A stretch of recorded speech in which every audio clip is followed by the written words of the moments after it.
અમદાવાદ જિલ્લાની વિરમગામ તાલુકાની ઘટક વિરમગામની વિરમગામ બાળ આંગણવાડીમાં આપનું સ્વાગત છે। આપ જોઈ શકો છો અમે કંઈક આ રીતનું ડેકોરેશન કરેલું છે અને આજ અમે બાળકોને ભક્ત પ્રહલાદની જે વાર્તા છે એ હોળીના પાવન પર્વ નિમિત્તે બાળકોને સમજાવવાના છીએ અને કરાવવાના છીએ। તો બાળકો રેડી છો?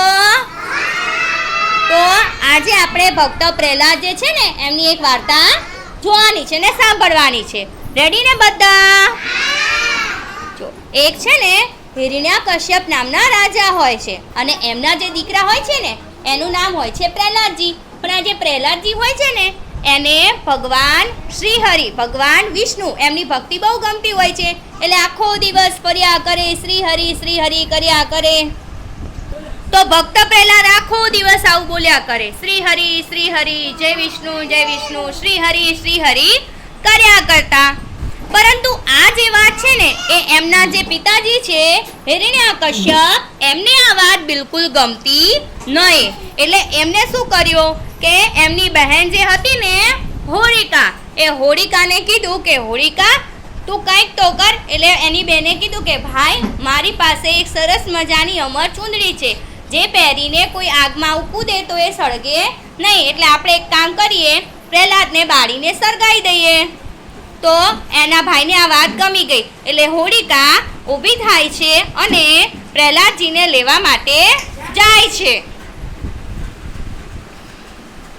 અને પ્રહલાદજીને લાવીને અગ્નિમાં ઊભા રાખે છે।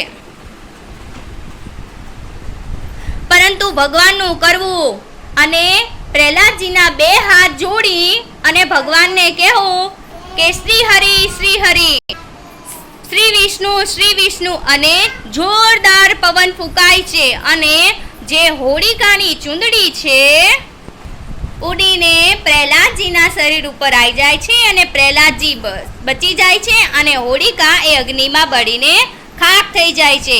તો આ રીતે એ હોળિકાનો અંત આવે છે અને એ પછીથી કહેવાય છે કે હિરણ્યકશ્યપ આ વાતથી બહુ જ ગુસ્સે થાય છે અને પ્રહલાદજીને થાંભલા સાથે બાંધી દે છે અને રાજાએ કહ્યું છે કે હે ભગવાન, જો તારા હોય તો બોલાય અને આવે તારી મદદ કરવા। તો થાંભલાને બહુ જ ગરમ કરવામાં આવે છે, સાંજનો સમય છે અને પ્રહલાદજીને બચાવવા માટે નરસિંહ રૂપે ભગવાન પ્રગટ થાય છે અને પ્રહલાદજીનો બચાવ થઈ જાય છે।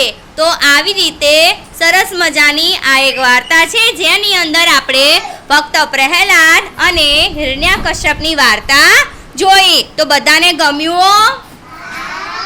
તો ચલો એક સરસ ક્લેપ કરી દો બધા।